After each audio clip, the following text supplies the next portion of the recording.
And we did find actually that pet ownership is related to cognitive aging. It was great to see.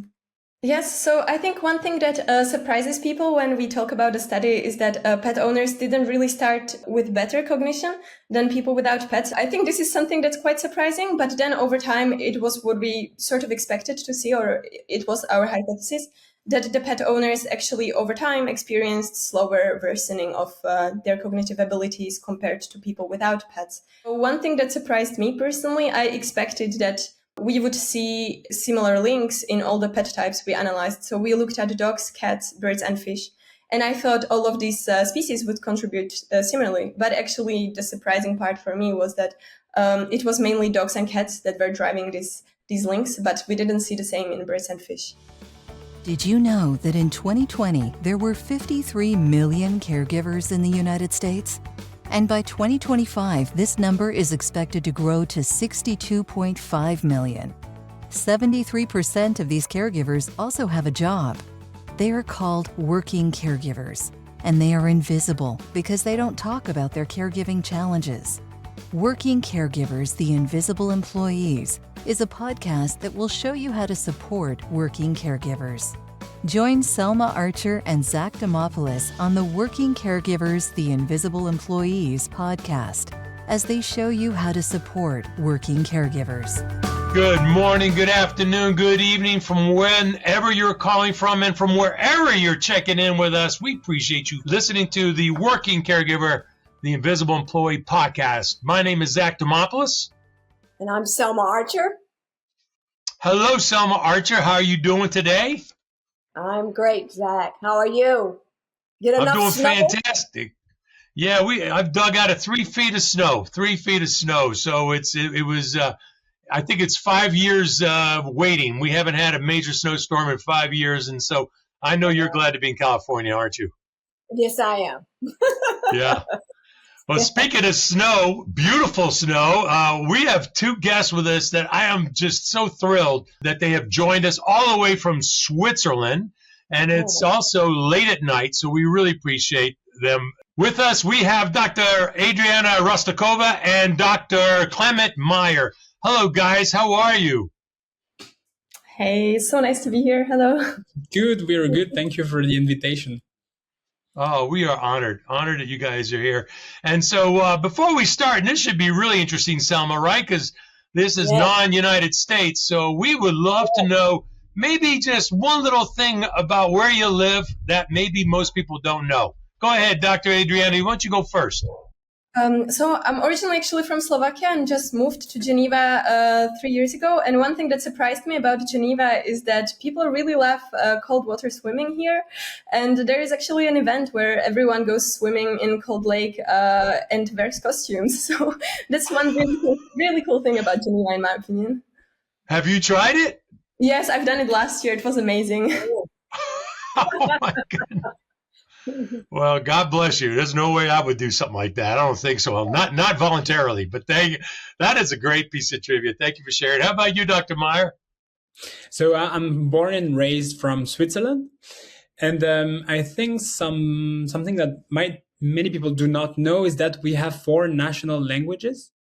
We do speak French, German, and Italian, and we have a 4th one, which is a bit a mix of all of them. And it's named Romansh. And it's only like a few people that are still able to speak it, but they're really proud and they keep on teaching it at school. And so, yeah, it's very mixed. Do you know that language? Do you know any words? Not at all. I know French, German. It's already like enough. How do you say welcome in French? Bienvenue. All right, there you go. Whatever Dr. Meyer just said. Welcome to both of you guys here, and thank you so much for being here with us. People are probably going to wonder why pet therapy. Why does Selma and I want to have this topic? And as we've researched your background and the work that you've done, we are extremely excited about the future of potential solutions for our aging population outside of hospitals and medicine and long-term care facilities. This is a very positive solution, and I am so excited about the results that you are finding. Can't wait to share with our listeners. But first of all, Dr. Meyer, let me ask you, We really want to know what's inspired you to do some of this work that you're in. Do you have, in particular, maybe a caregiving story that you'd like to share with us? Yeah, so for me, I'm one of those very young caregivers. So I started caring when I was, I don't know, maybe 15 or even a bit younger. And I saw like how difficult it was, not only like for me, but for my family and all like the impact that it had on my life. And I think this really like changed my career and changed what I wanted to do because I first decided to study economics. I really wanted to understand this power dynamic, but then I moved toward public health, caregiving, and of life topics because it was really like close to what I've seen, and I think it's just getting bigger and bigger in the next years. It's going to be very complicated with this aging of the population and all these issues around. You know, we recently had an interview with a very young caregiver at 10 years old, and the impact that has had on him. Now he's 21. I'm willing to believe that his caregiving experience has really strengthened his capabilities. He actually humbly shared with us that he was offered over $1 million in scholarships with universities. What would you say, Dr. Meyer, is maybe a skill set you've picked up from a young age that you carry on to this day today? So for me is the ability to really be in the moment. So now I can switch tasks very easily. And I think for research, it's super useful because you can do like one article or some analysis and then be in the topic and then switch very quickly. Sometimes it takes a lot of time to change subjects. So this I learned, I think, through caregiving to really say to myself, okay, now I'm at work, so let's focus on work and try to keep my emotions for later or try to control this. A very valuable strength to have. Be in the moment. My goodness, that will help keep things together, right? Not fall apart. That's fantastic. Yeah. Thank you for sharing us with that. And speaking of research, Dr. Rostakova, I understand you're the lead of this very important piece of research that you and Dr. Meyer and others have done, which brought you to us today. Can you share a little bit about what this important research is about and what inspired you to get into this kind of research? Yes, so when I first arrived in Geneva, I joined the research group which has strong expertise in cognitive aging, so sort of how people are able to maintain their brain abilities over time. And I personally have been interested for a long time in human-animal bond and relationships. And at the same time, I knew I wanted to research modifiable factors, so things that people could change in real life and that could impact their outcomes in life. And so it felt like a good real-world questions, let's say. Pet ownership is something that is common, meaningful to people, and also potentially modifiable. It's a decision we can take. So I felt like it would be a good thing to study. And we did find actually that pet ownership is related to cognitive aging, which was great to see. It's fantastic. We're going to dig a little bit more into that. But just one other quick question. You call the study a longitudinal study. What does that mean? So essentially, it means that we follow the same participants over a long period. In our study, it's 18 years, and we collect the same data from them at every time point. In this case, it wasn't us personally. It's a very large longitudinal panel that many researchers work on together. Clement could maybe tell you more about that, since he works with this panel more closely. But essentially, it means that instead of having one data point, we have information about change in people over time. Did you say 18 years? Yes. That's significant. Is that common among research? Yeah, so it's very like the 20 years ago. I think it started with the US, actually. You were the first to have this longitudinal aging studies. And so then Europe followed, the UK followed, and now it's almost everywhere. Even in India and South Korea, like most countries have them, and it's super useful to understand the aging of the population, to understand the caregiving problem with all the caregivers and families. And so the goal is to follow adults age 50 plus. Every 2 years, we do face-to-face interview with them. So we ask them a lot of questions about their activities, their health, also what do they expect in life, and so on. And we also make them some physical tests And we, at some point in the study, we also, like, for example, had biomarkers or so on. We make them draw as well for dementia. And so the question about pets was asked at the really beginning of the study. So it was good to compare with all those years that we are now. I think we are now at wave 11 in share, and I think in the US is more like it should be wave 12 or 13. Thank you. So what were some of the most surprising findings from your research? When you first started, what your expectations may have been, going a certain way. And then once you started your research, you found things that really you hadn't thought would happen, or you hadn't thought you would find. Yes, so I think one thing that surprises people when we talk about the study is that pet owners didn't really start with better cognition than people without pets, and in fact, in memory scores, they scored lower at the first measurement points. And I think this is something that's quite surprising. But then over time, it was what we sort of expected to see, or it was our hypothesis, that the pet owners actually over time experienced slower worsening of their cognitive abilities compared to people without pets. And one thing that surprised me personally, I expected that we would see similar links in all the pet types we analyzed. So we looked at dogs, cats, birds, and fish. And I thought all of these species would contribute similarly. But actually, the surprising part for me was that it was mainly dogs and cats that were driving these links, but we didn't see the same in birds and fish. Do you have any idea why that would be different? I know that just from my personal experience in caring for my mom for so many years, when she was in her last end of life stage and was in hospice, one of the highlights of her day was they would bring little puppies in and have the patients be able to hold and cuddle with them. And that really energized her, and she was good for the rest of the day. And she looked forward to that hour every day. So I just wonder, what do you see as that connection? Is that part of it, being able to actually hold and touch?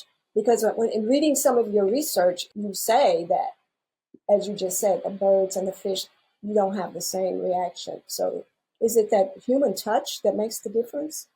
So I would say that there's different parts of what could possibly be the explanation. I will say that we didn't really test any mechanisms, so we can't say for certain, but based on these differences between different species of animals, we can speculate. I would say the important part is really the engagement and the way we interact with our animals, because we saw different changes in different mental abilities between dogs and cats also, for example. And I would say the reason is that, for example, caring for dogs entails different things such as walking or training them. So you have to remember the cues and the routes. So memory will worsen more slowly because you sort of exercise it over time. And one very cute research I found actually shows that cat owners are most likely to speak to their pets. So because cat owners are more likely to speak to their pets, we can say that perhaps this daily communication means that the cat owners would be more likely to retain their verbal abilities, which we see also in our results. And perhaps the way people would engage with birds and fish is not the same. Perhaps if they did, we would see similar associations. But instead, the bond that people develop with birds and fish is limited by the way we cannot really bring them everywhere. They cannot accompany us as much in our life. And also what Selma said, it is very correct that, for example, physical touch with animals can be shown to actually lower heart rate, for example, or cortisol levels. So it can lower our stress and anxiety, which is also linked with our cognition. So definitely this is also a factor at play. Something that we don't know is we just don't know if people got a fish or a bird because they may already have like declining cognition or not, or if they were not able to take care of a cat or a dog. So this could be also a reason, but we did not check with the result we have yet. Okay. Dr. Rostakova, I was smiling when you were talking because my wife and I were huge dog lovers for 38 years. And I will tell you, when I'm having a bad day and I look over at my beautiful pet, it changes me. It totally changes me. And they're so happy to see me. And it does have an impact on me. And I know that your research is so important because with the death of an animal too, as much as we're big lovers, you feel such a grief and you're grieving. So I know that connection is quite strong. Question, what were the age ranges of these 18-year study that you did of your subjects? Yes, so our participants were aged between 50 and 99. So the collection starts with people who are 50. Did you see any significant difference between the age, like earlier age versus a later age? Yes, so what we did was we compared essentially the lower age half of our sample with the half that was older. So for us, this time point was 62. And we didn't see significant differences between the groups. So the links were the same in both age groups. Okay. So Dr. Rostakova, how might pet ownership influence somebody already experiencing mild cognitive impairment or early stage dementia? In other words, is there benefit to get in there earlier than later? Personally, in our study, we didn't look at people with dementia specifically, but I know that there are other researchers who do. There is a study who came out of the Manchester Metropolitan University, for example, and they did see differences in people with mild to moderate dementia who owned pets and who didn't, in not only cognition, but also other areas of life, such as quality of life, general well-being, life satisfaction, and so on.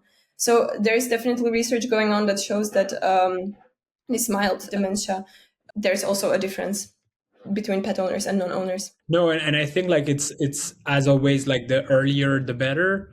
So if you really want to slow down cognitive aging, or if you have mild cognitive impairment, I think like having a pet, doing more activities, going out, having more social interactions can really help, actually, for everyone in general, but even more like for people who have like a cognitive difficulties. Like many of the interventions that we're seeing, they're more impactful the earlier. Obviously, I know many people always ask us, "Is there a cure for Alzheimer's? Is there a cure for dementia?" And we, the only thing that we're seeing now is just try to get in there earlier and try to improve quality of life and reduce the impact. So obviously, great benefit for someone who's receiving care, who's a family loved one, with cognitive decline or any other adverse effects of whatever cognitively they may be going through. The care recipient is benefiting.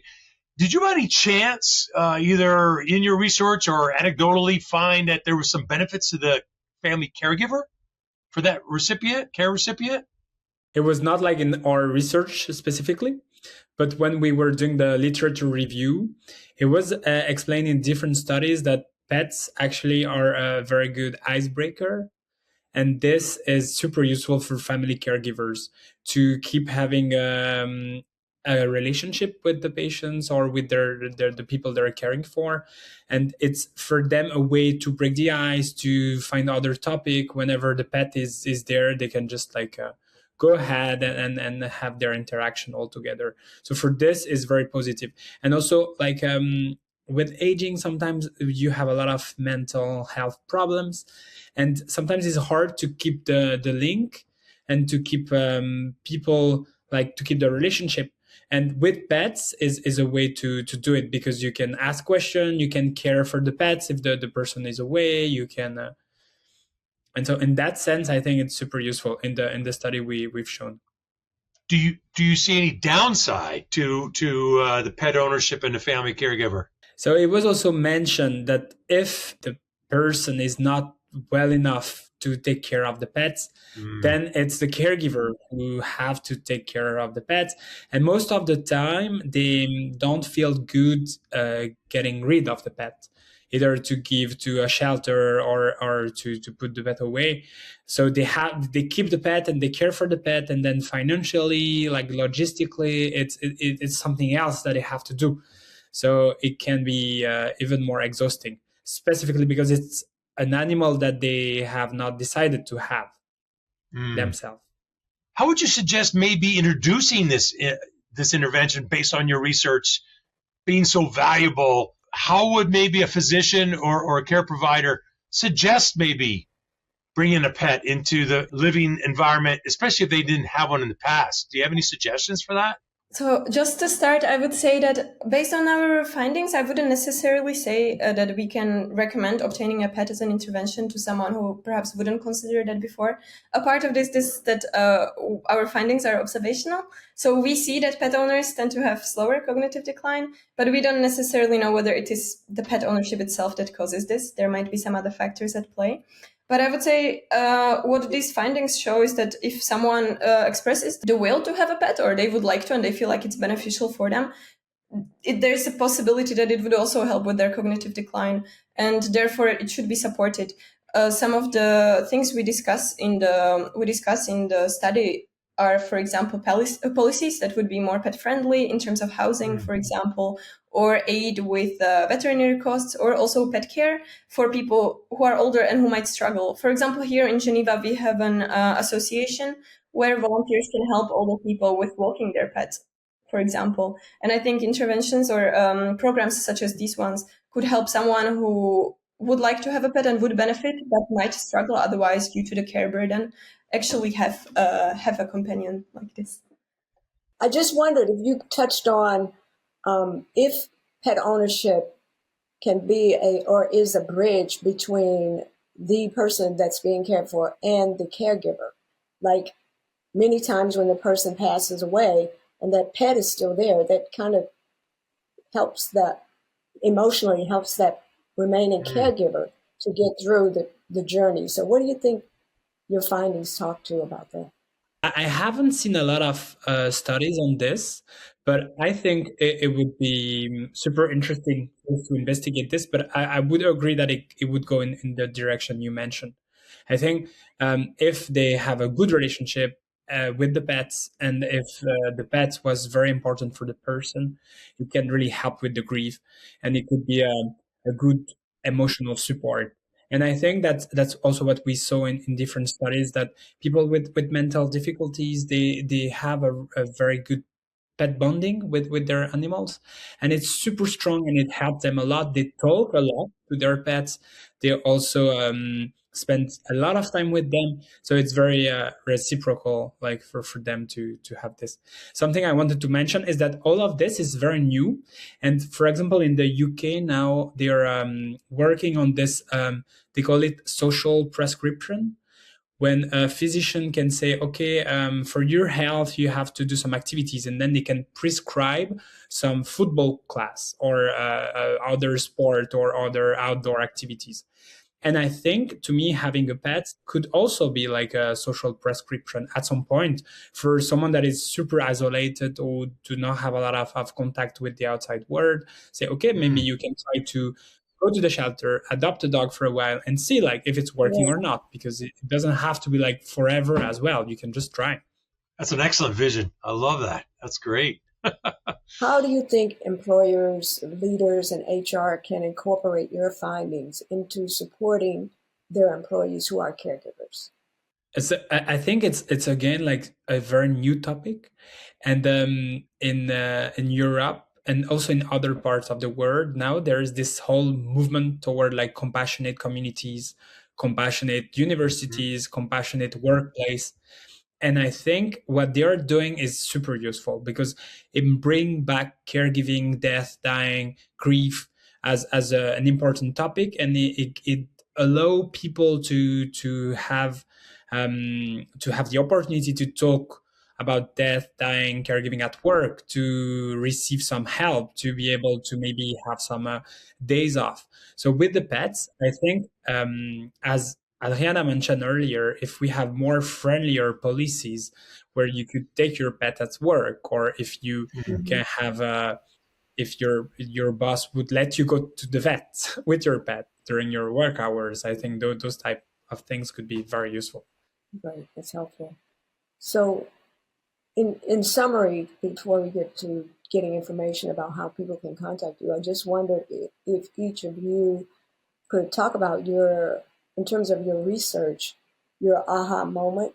Like, what is it that you want our listeners to take away from all the work and all the research that you've done in terms of pet therapy?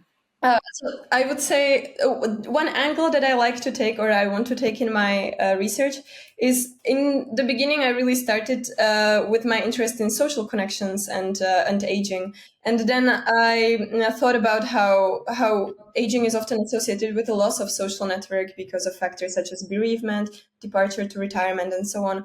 And then I thought about how pets can become almost like a part of our social network and an alternative form of connection. And I think, perhaps we can consider pets as a resource that we can use as a connection. And also in terms of the differences between different pet species that we discussed, perhaps based on our findings, it would be good for people to consider how they engage with their pets and the way they interact with them, and how that these small interactions can also actually help their cognition as well. What about you, Clement? So for me, you mentioned this, I think earlier, Zach, is really this thing that end of life doesn't have to be medicalized. And I think like pets could be seen as medicine in a way, because they might do some as good as some medicine, but it's outside of the hospital, it's outside of like the house, is more social interaction. And I think this I really like, and I really like that it could be like the future, that we could just promote this positive behavior. And I think it's just like a snowball, because you have a pet, then you meet other people. Is even with us, like when we go on the street and we smile at people having pets, or you discuss in the lift or whatever. And I think this for older adults, it's super important, and have more interaction is just more benefit for them. I so appreciate you bringing that up, Dr. Meyer, because look, end of life is a very difficult topic.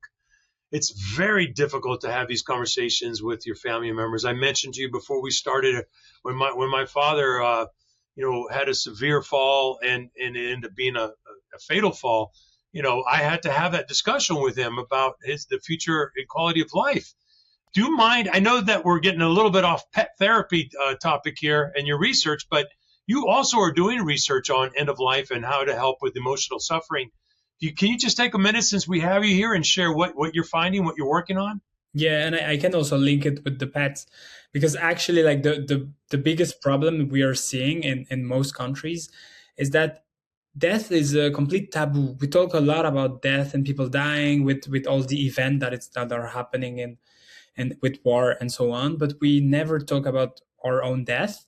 And this is very problematic, because then you don't prepare. And if you're not like preparing or discussing, then whenever you have to make decisions, or whenever you reach that point, you're not ready, and it's messy, and it can be very painful for the families, for the patient as well, because we don't know what to do, so we tend to do way more, and then they are over treated. It extends the period of life. I think two things with pets. The first one is that pets are also like one of the first time you see death, when you're younger. And I think it could be a first step for discussion, and it could be like a first way of interest and introducing the subject. And the second thing is, for me, I don't get it, because you see very different legislation in different countries with assisted dying, for example. And in Switzerland, we can do this. I know in the US, in different states, you can as well do it. And for many people, their pets are their family member. And for them, there is like no issues at all at doing euthanasia when the pets can just not live anymore. But for family member, it's somehow a problem in many countries. And now that we live so long, and that we can like extend life that much, the question of whether like should we do assisted dying, should we let the option that like being available for everyone, is for me, is this difference between pets and non-pets with this question is very interesting. Why would you say yes for your pets but not you love them both? No, so yeah. Wow, that could be a philosophical debate that we don't have enough time for, but that is an excellent point. Dr. Rostakova, are you working on anything new and exciting that you can share? Yes, actually, we touched on it a little bit before. That we within this study we did not look at mechanisms. So the new project that we will be working on this year will actually look a little bit of on the potential interactions that might or might not contribute to the changes in cognition. What do you hope to find? Can you share, or do we have to wait till your results? You will have to wait to see, but Just like a good movie, a good trailer. I would expect that probably there are certain interactions, certain engagement that will relate to changes in cognition more than others. Yes. Thank you both for all of your wonderful insight. Just before we leave, can each of you just share with our listeners how they can find you and learn more about you and more about the great work and research that you're both doing? So I work at University of Geneva, so you can definitely have a look at the page of our research group. I personally work on pet ownership, but my colleagues work on different aspects of cognitive aging. So via our research group's page, you can find out about this research. And for you, Clement? It's the same I work at the University of Lausanne in Switzerland as well. But I think the easiest is via LinkedIn. If you're interested, we do post everything that we do, and we do share. So if you're a LinkedIn user, go ahead and just... We will definitely add your LinkedIn connections. I'd like to see a little bit more posting from you two now, okay? Because, I know I know that what you're working on is extremely important, and I will stay in touch with you through that route. But maybe, who knows, down the road we can have you back on. Thank you both for your time and for the work that you're doing. It's so important, and I'm just so glad because we are big animal lovers in this household, and I know that they give us tremendous benefit, but it was nice to read about it and understand it academically. So I really appreciate the work you're doing. Thank you. And thank you very much for having us on your podcast. Thanks to you. Yeah, it was super nice. Thank you for tuning in. Be sure to catch new episodes of Working Caregivers, the Invisible Employees podcast, every other Tuesday. Please also visit our website, invisibleemployeeadvocates.com, to subscribe to our newsletter, purchase our book, and learn more about how we can help you strengthen your workplace to become more supportive of working caregivers.